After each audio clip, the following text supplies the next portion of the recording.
Are you good enough to go to heaven, or do you think you still need to work for it some more?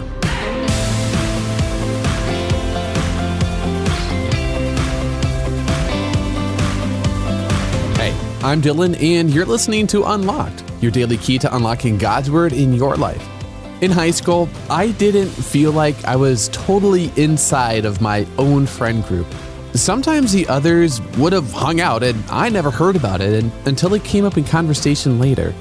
It's not like there was a law where I had to be a part of everything, but it happened enough times that I felt like I wasn't good enough for them.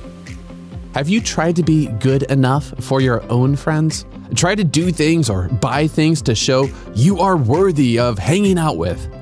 Well, thankfully, we don't have to try to be good enough for God, which is good because we can't. And that's what today's story is about, called From Rags to Riches by Macy W.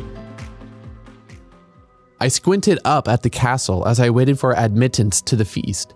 The king had to test all who came through to see if they were worthy of acceptance. I was sure that I could get in. I hadn't done many bad things in my life. I'd never murdered anyone.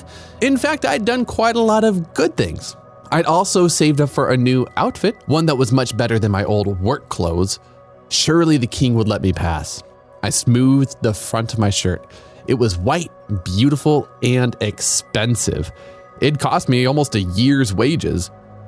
As the line moved, I watched up ahead. The king himself, stood at the entrance, and as one man stepped forward, the king bent down and said something to him.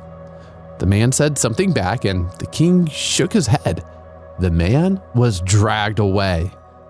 My heart began to pound as my turn approached. I was good enough, wasn't I? My clothes, all my work, surely they had to amount to something. But I knew, even as I stepped forward for my turn, that it was hopeless. I realized now it wasn't enough. My clothes looked like dirty rags next to the king's, and my good works weren't enough to cover the bad things I had done, no matter how small I thought they were before. I have disobeyed the law. I cannot pass the test. I knelt before the king, my hope draining away. I didn't deserve admittance. Then I felt a hand on my shoulder. I looked up into the face of the king. You are not worthy, he said gently.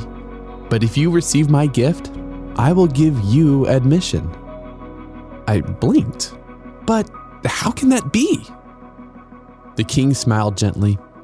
I am worthy, and I paid the price for your acceptance. You must simply take the gift. Do you want it? Yes, I do, my king. He pulled me to my feet, and I looked down. My robes were white as snow. With joy in my heart, I walked through the entrance. I was accepted. So what are you thinking about after hearing today's Devo? Like in today's allegorical story, we can never do enough to earn acceptance into God's eternal kingdom. But God has made the way for us to be forgiven and live in close relationship with Him forever through Jesus' death and resurrection. Yet, even after we've put our trust in Jesus, we sin every day.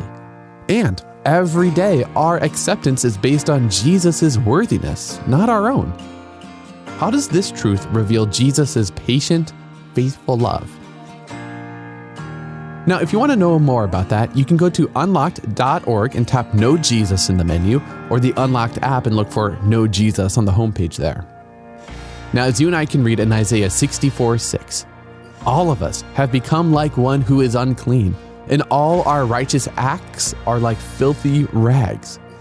Now, don't just take my word for it. Dive deeper into Isaiah 1:18, Ephesians 2:1-9, and Revelation 19:6-9 to keep God's Word alive in your life.